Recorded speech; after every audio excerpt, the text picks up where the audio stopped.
Christina from Hoopla. Hey, I'm Megan from Southern Branding. And today we're going to be talking about decorating. I just came back from a conference in Texas because Hoopla is going to start offering some in-house decoration options. And I just really wanted to educate myself on all the cool things that are out there because it is easy to get kind of stuck in what you're used to. And so, Megan, I was going to ask you, when you think of decoration, what are like the first couple things that pop in your mind, or the majority of how you decorate apparel? Well, I think, the obvious, what everybody is used to when you talk about like uniform apparel or, that sort of thing is embroidery. But like, I don't like doing embroidery so much. If truth be told, when we're trying to do something fun, I really love doing like a deboss or a laser or some sort of patch, like something cool that, and even transfers with all of the different style of transfers that are available now. That is a little bit different from, just your basic embroidery.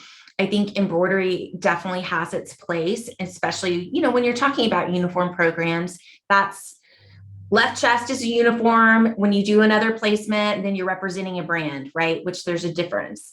So while I think it definitely has its place, that's probably the most thought of that and screen print. What do you think? Yeah. I would totally agree. And I think like as more of a newbie, I feel like more educated now that I came back from the conference. And I've always liked certain type of decoration, but I don't necessarily sell a ton of it because the price is usually a little harder to explain. It varies way more than embroidery and screen printing. Yes. Embroidery and screen printing is like kind of black and white with the pricing, yes, how they do it.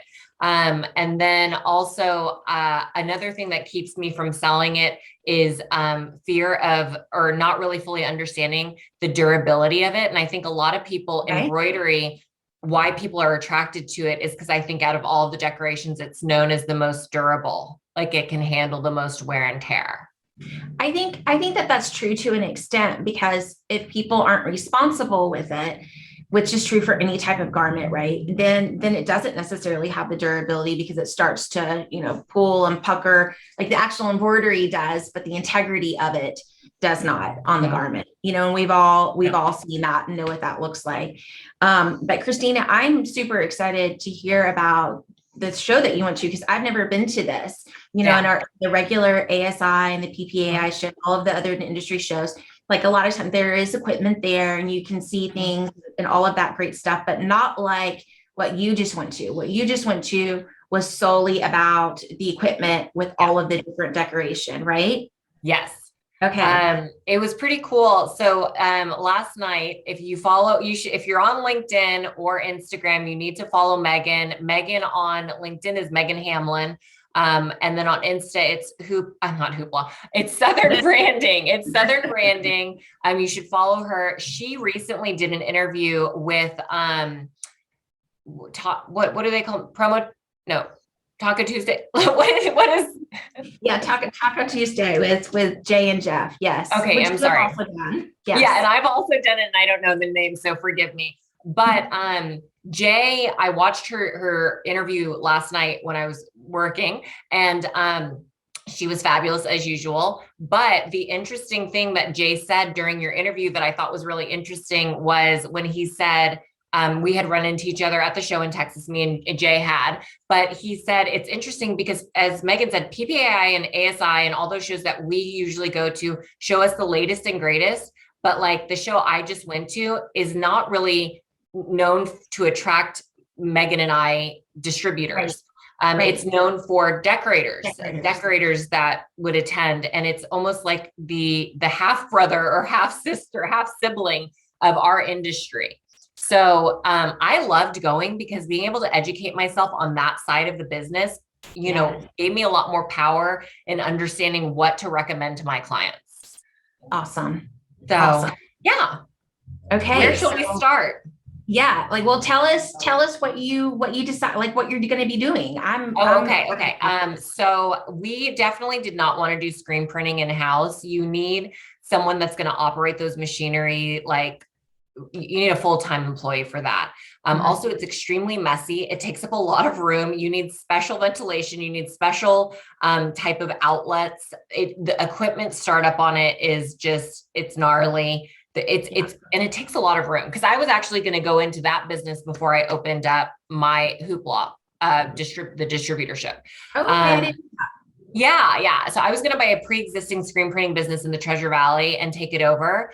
Wow. And I had really educated myself on it. And I was like, oh, holy moly, I don't know if this is for me. A lot of headache. And right now, I mean, the shortage on ink is crazy how it's affecting, especially the small decorators out there that just aren't able to get the supplies that they need, which is correct. Yeah.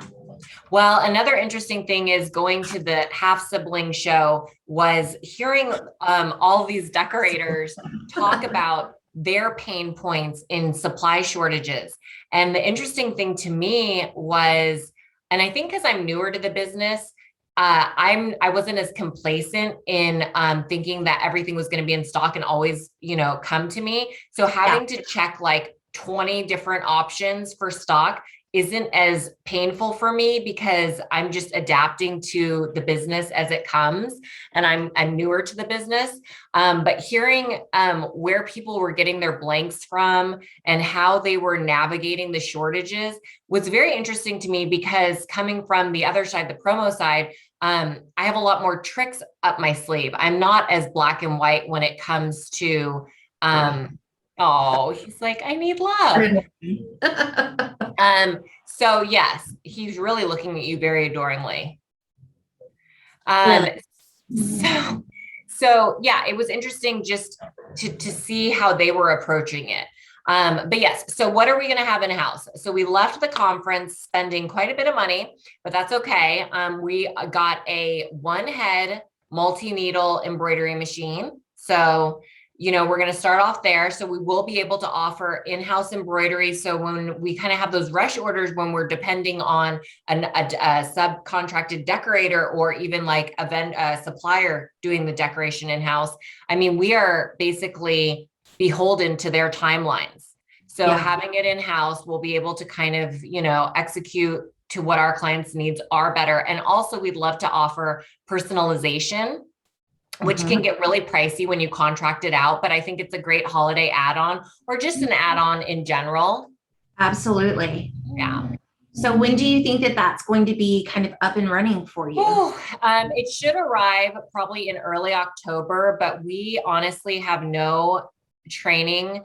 We have no experience except for subcontracting out the embroidery. So I think from what I hear, it's going to take us at least 30 days to really understand what we're doing and really feel confident in producing products for, our clients. I do already have a handful of friends that are asking for monogrammed Egyptian cotton robes to wear to a spa day. So I think that'll be one of my first projects, is I'll be doing monogrammed robes for a couple of my friends to do like a spa day together, which will be fun practice. And that's another fun thing about having the machine in person, as well as the other machines I'm going to talk about that I am getting in person, is I'd love to do like a client appreciation day and have my clients come in and we can pre-order some kind of blank apparel for them. And then we can, have them see the process, and we can do something custom for them, just for them to keep and for them to understand how much I appreciate them as clients.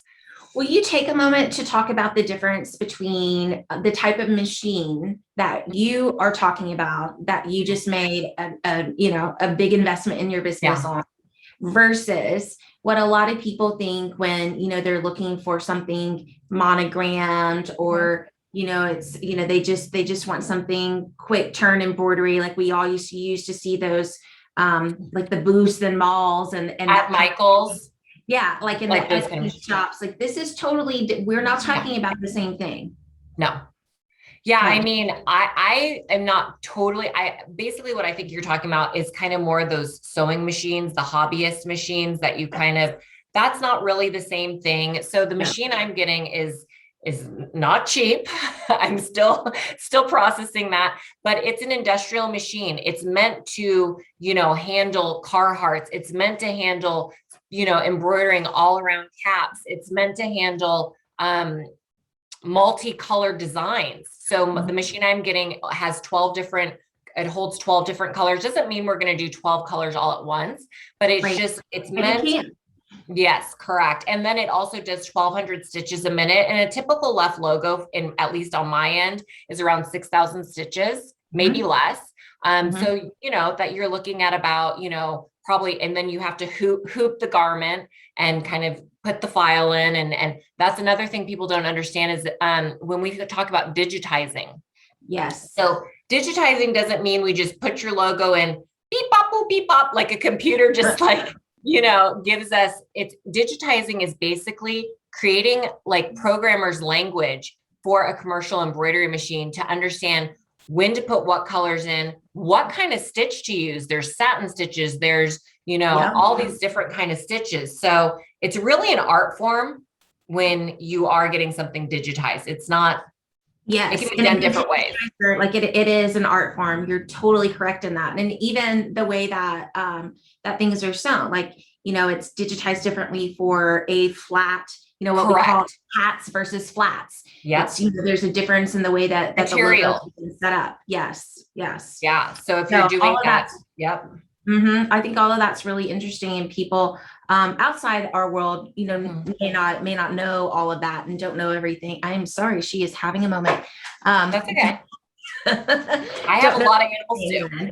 Yeah, like don't know the difference between. I mean, I think, oh, you're just it's a sewing machine, and you're just, you know, putting it on there, and don't necessarily know all of the back end, really how in depth it goes. Well, and also to your point too, is could you imagine one of those sewing machines doing 5,000 hats? Number one, they couldn't do hats. They could only do flats. A sewing machine could only do flats. But I mean, you need an industrial machine to be able to run all day long. And that's what I'm getting. I'm getting a one head. So if, you know, it just seems like a good fit for our company, we would eventually get multi-heads, and multi-heads are where you run all of the designs at the same time. So if we were doing 5,000 hats, imagine doing 5,000 on one machine, or if you have a multi-head with like 6 machines running all at once, it's going to be much quicker. Yeah. So we're not there yet. But getting there. We'll see how much we like this. I'm really loving the ability to control timelines for my clients, because right now timelines are so just unpredictable, and just, it gives me heartburn just thinking about how many times we're being this middle person, and someone saying, I told you I could get it to you by X, Y, and Z, but I've been really busy. So now it's, you know, pushed out. So that's one of my main reasons I'm getting all this stuff, is because I want to be able to do lower minimums for my clients. I want to be able to control the, you know, production time. And yeah, so that's the first machine I got. The second machine I got, if you go to my reels on Instagram, you will see a reel I made based off the machine I got. So I got some heat presses, which what a heat press is you'll see it in my reel. It has heat on the top platen, and I also got a hat heat press that has top and bottom heat. But it basically presses either heat transfers, so these kind of things, into apparel, or it can do a patch, and it can heat press the patch onto the hat for you. So that's to that point, go a little bit deeper in what you were saying before we started recording, though, on the type of transfer, or excuse me, press that you got. It's not just the top press, but the top and from behind. So you're getting a better seal that's not going to peel off. And so that's one of the biggest, I think the biggest hurdles on selling patches, I would say, is clients are really worried about the durability of them staying on the garment. And so the heat press that I got for the hats is actually a newer technology. And so yes, the older technology, when you would just be pressing a hat and putting the heat right on top, you really couldn't put it on that long, because you didn't want to scorch whatever the patch was made out of, as well as the garment. So there was a little bit of, there could have been an issue with it eventually kind of falling off. But the heat press that I got, with the heat coming in from the bottom and the top, you're able to really seal the patches in So that's amazing because I love selling patches. I think patches really elevate it. I think that you can get a lot of details into patches. And then to go hand in hand with the heat press, I was telling Megan this before we got on the call, but also a lot of the patches nowadays, if you request the digitized file, they can give you the file for the sewing of the patch, and you can have that done on the embroidery machine if your client is apprehensive of just having it. And when we get our machines in, I will be testing the durability of the patches myself, and I'll do a full report. Well, and so to that point, that's why a lot of times when we're quoting patches and we may quote it two different ways, like this is the price when it's heated sealed. Yep. And this is the price when it's embroidered, because the embroidery within the embroidery is more expensive for it to be sewn on, I should say, because it's more labor intensive, and that's why. And also, like these are not your $300 hobbyist machines where you're doing your circuit. It's not a Cricut. Yeah, that is not what this is. I have a Cricut, so nothing's wrong with Cricut. It's just not a Cricut. No, this is not a Cricut. This is more durable. The materials, the whole machine itself, with all of the coils, like everything, the way that this is made is totally different than your $300 machine. Correct. And the heat presses also are commercial heat presses. So not only are we getting higher heats than you would for a hobbyist heat press, but you're also correct, and full heat on the full platen versus just sometimes it's spotty. The heat on those Amazon, a lot of people buy their heat presses. It's better quality. Yeah. And they weren't cheap either. And the other thing that they have for both the heat presses I purchased is you can put in each item you get, whether it's a transfer or a patch or whatever, it comes to us or the decorator with instructions on temperature, time, and pressure. And when you have a cheaper heat press, you're manually holding it down. You're trying to figure out how much pressure to give it. With these nicer commercial heat presses, you're literally typing in the temperature, you're typing in the pressure, what it is, 1 through 10, and then you're typing in the time, and it tells you, okay, it's ready. It dings when it's ready to lift up. I mean, it is very precise. Right. So what this means for the client is that this is a, so when you're ordering something like this and you're doing it through us versus, sometimes, because people have the side gig and like more power to you. That's awesome. There is a difference in the integrity of the decoration, and then in the longevity because of that of the garment or whatever it is that's being decorated. So that just speaks to the quality of work. And then also, like, kudos to you. I'm so excited for you that you're doing this and you're going to be able to offer all of this. It's super exciting. Yes, I am very excited. I want to show a couple things because I don't know when you have a hard stop. Yeah.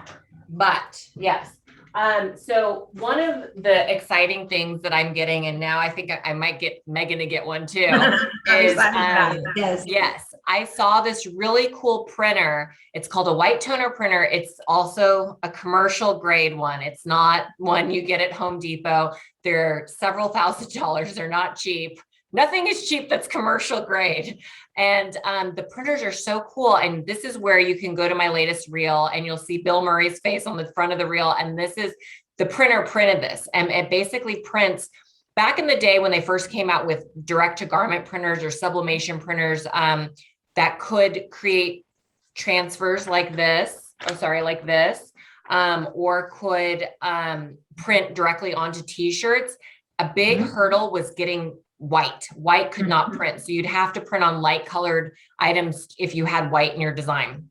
Well, this printer is a white toner printer. So it prints literally on everything. You don't need vector art. So another great thing is if you just have a high resolution image, it could be a funny image of your CEO. It could be, a team picture for that department. You don't need vector, which is huge in our industry because usually everything's vector.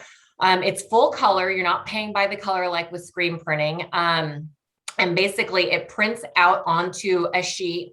And if it's going on a white garment, you can directly heat press it onto the white garment. If it's going onto black garment, you marry it with a contact sheet of paper to get that on the garment. And so I've always been afraid to sell transfers because of durability or feel Okay. like crunchy. Okay. Like I imagine them to be crunchy or kind of fit. Yeah. Yes, vinyl, exactly.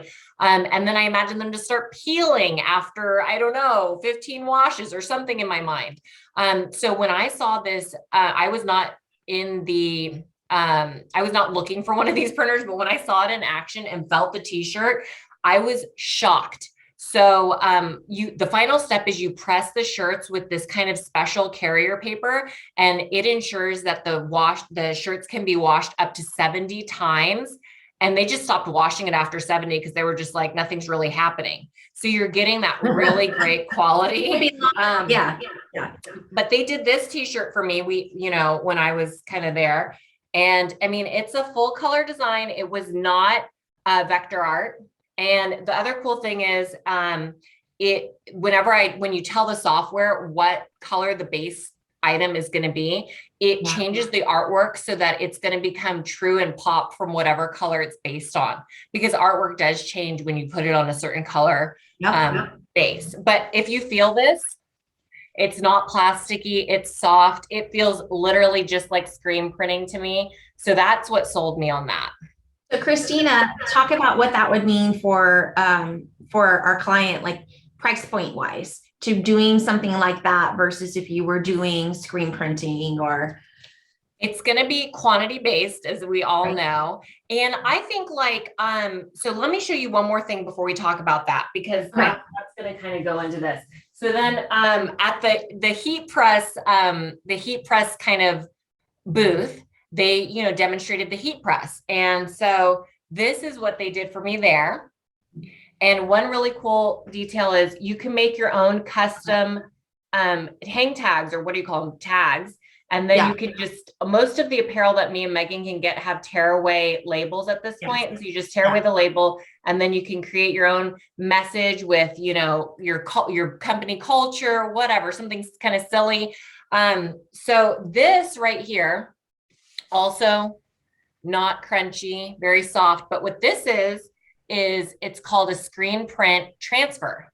So what the company's doing, and this isn't in-house, but we would order it, is they're literally screen printing what they would on the t-shirt onto these, the paper, onto these different pieces of paper, and then we're applying them. And what's really cool about that is, there's a handful of decorators that offer really cool different screen printing options, like water-based ink, or how about glow in the dark, And so there's some really cool options out there, and the decorators we use may not, that's just not what they do. There's only a handful that do it, and they're busy. So the nice thing is we can order those, and those are basically screen print transfers, versus that Leonard Skinner shirt I showed you is from the printer. It's also a transfer, but it's not screen printed transfer. Right. And then, as Megan mentioned, there's also vinyl transfers, which are a little more, and they're like this, because another company gave me this. They are really bright in color, but they're a little, they have a little bit. It's what people, and honestly, it is what most people think about when they think about a transfer, what a heat transfer is. And you think about like sports uniforms, your things like that where it's heavy. And there are so many more options now that fall under what a heat transfer is. Well, one really cool thing, and I don't have a sample here, but you might be able to see it here. There's so many finishes. So this has a glitter finish to it, which is really cool. And they have reflective in 10 or 12 different tones. So you can do a tone on tone shirt that's very minimal, but then when the light hits it the right way, you get that reflective. So there's just so many more options when you go the transfer route versus just going with screen printing. So you're talking about pricing. So it all depends on quantity. It depends on also kind of size of design, which screen printing usually doesn't depend on size of design, because a screen is a screen is a screen is a screen. It's really just dependent on number of colors. Right. And if you need a flash, because a lot of times if you're on a darker garment, they're going to charge an extra. You got undercoat. Undercoat. Yeah. So it really, I would say it's comparable. there's some times that it's going to make more sense to go the screen printing route if your quantity is really high. If your colors are just one or two, it may make sense if you're not in a rush. But if you're in a rush, I mean, these transfers, ordering them online, if I printed them in-house, I mean, I control that. But if we ordered them online, there's a couple ways to order them. You can order them kind of sized and ready to go. You can also order what's called a gang sheet. So like, let's say you want to do the yoke of the neck, also the inside neck tag, and you want to do something on the sleeve, and you want to do something on the chest. We can put them all in one sheet, which is saving you money. And then we can cut them out and then heat press them on. And you're not limited on colors. Unless you're doing the screen print transfer, then they do charge by the color. So, but what is great about this though, is that you'll be able to do this for a customer, you know, who calls last minute and is like, oh, I forgot we've got this, whatever, picnic this weekend. And, you know, there are 5 of us that need shirts. And you can print that out quickly to be able to do it, or if a photo or whatever, you'll be able to do that and provide that service. That is one thing. And also I'm super excited about hats. Hats, as Megan will probably attest to, the inventory is very unpredictable right now with the hats, like especially in the main colors. Don't even think about a Richardson 112. But, you know, if you're a little more open to going with other brands or being flexible, we can get the hats in, and usually it'll take, you know, 48 hours, I would say, if we're getting blanks. And so the ability I could even do the transfers on the hats. So that's kind of cool. I can also do the underbill transfers on the underbill. Yes, that's so fun. What is that?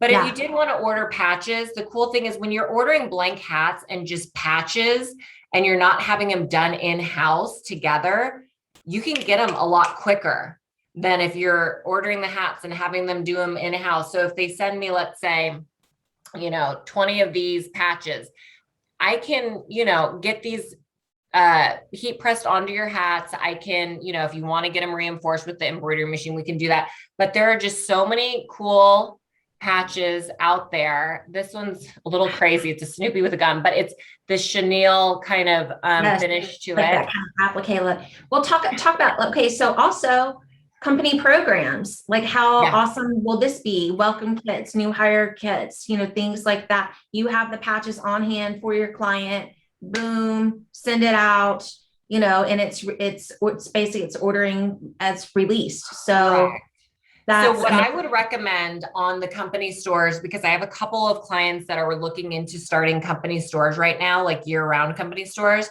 and I feel very uncomfortable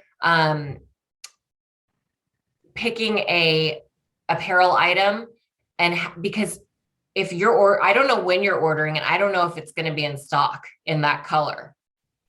I mean, that is kind of, in my mind, a nightmare, because nothing's in stock. It's constantly fluctuating. So in my mind, if someone did want to do a company store, I think a good way to do it is, if you pick some baseline apparel items, is let's pre-purchase a certain amount of each size that you predict. So we have them in-house, like Megan says, and then we can decorate them on demand. I mean, typically in a normal, when we're not in a COVID supply crunch, I would say, who cares? Like, we don't really have to check on stock like that. But I think currently, I mean, how are you handling it? You have a lot of stores going on. So how is that working for you?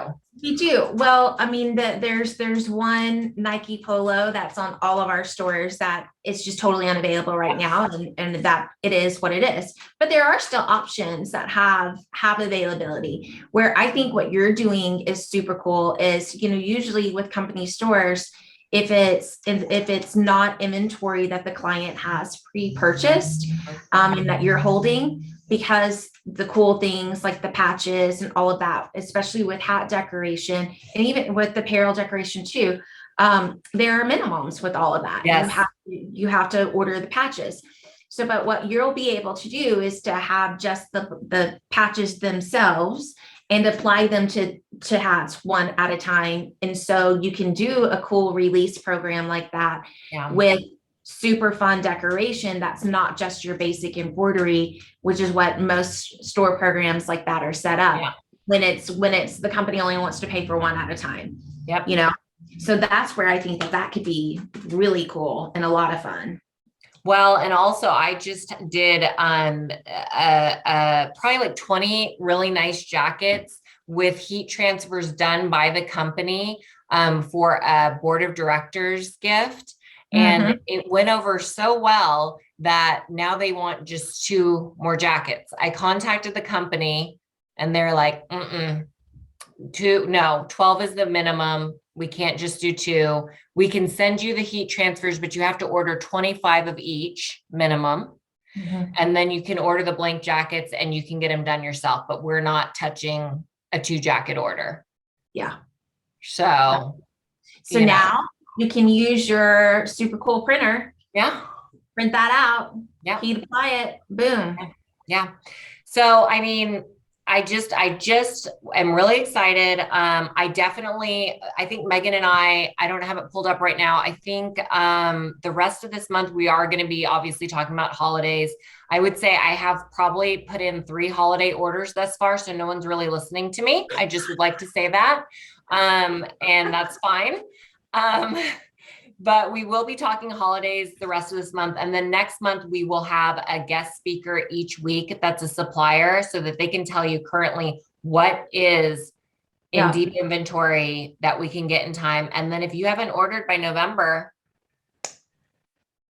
Yeah. I mean, I know we talk about it every time. So I'm just gonna throw this in and not elaborate so much. But I just read a Forbes article yesterday talking about the shipping crisis. And oh yeah, $20,000 now. They're raising the rates on the shipping containers up to, which they used to be. What would you say, $1,000? I don't know. Yeah, like around 2,000, 1,800. Right. Yeah. They're now charging $20,000 a shipping container because they can. Because I went to the grocery store last night and the shelves were empty. I was checking out and I said, are people hoarding things again or what's going on? And the person at the checkout stand said, no, we can't get anything. That's so, right. I mean, I know me and Megan sound dramatic, but I just want to say that. And then I forgot, I want to show this jacket real quick because it has a bunch of different decorations on it. And so it's kind of cool. So this is, I love that. And then this is a heat transfer on the arm that they put on. They also did a kind of more tone on tone gray leather patch here, but how cool is this neck? So then also heat transfer on the neck. Yeah. And then you have, this is literally, they sent it to me to show all the different decoration methods, but then we have embroidery. And I think probably my favorite, and Megan might love it too. Look at this tone on tone.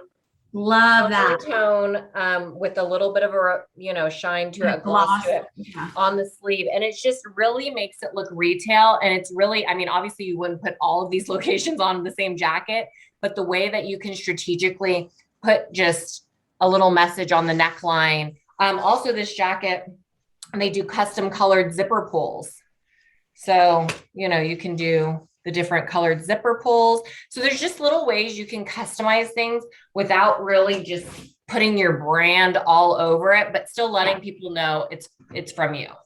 Is that a Stormcrete jacket? What jacket is that? Oh, it's one of my favorite companies. It's Storm Tech. Storm Tech. Okay. Do you ever use them? Yeah. I love them. Their turnaround time currently is very slow. So you can't be in a hurry, but the quality. So basically the way I explain it to my clients is it's the Canadian North Face. And their bags are amazing. Yeah, for sure. The bags are very impressive. So if you don't get caught up in that Richardson 112, that North Face, like let us tell you what's good and out there, because we know what's up. We would not steer you wrong. And that we can tell you what actually has inventory. Yeah, exactly. So I did not think of a question of the week because my brain's not working very good. And that's okay, but we will be back next week. And, thanks for joining us. And if you have questions or if you have topics you want us to talk about, just tell us. You can, DM Megan, DM myself, and we will definitely add it to the list. Yeah. Yeah. Perfect. We're just winging it over here. So we kind of need your feedback. We're just having fun. That's all we're doing. Talking to ourselves. It's okay. And that's fine. Actually, a couple people said they watched it. And we were like, I think Megan even called me to tell me someone told her they watched the episode. So she had to share that with me. And I was like, wow. Christina, guess what? Somebody told me they actually watched it. Yeah. So anyways, well, thank you. We will see you next week. And have a great week. Call us to make those orders ASAP. Yes. Bye. Okay, bye.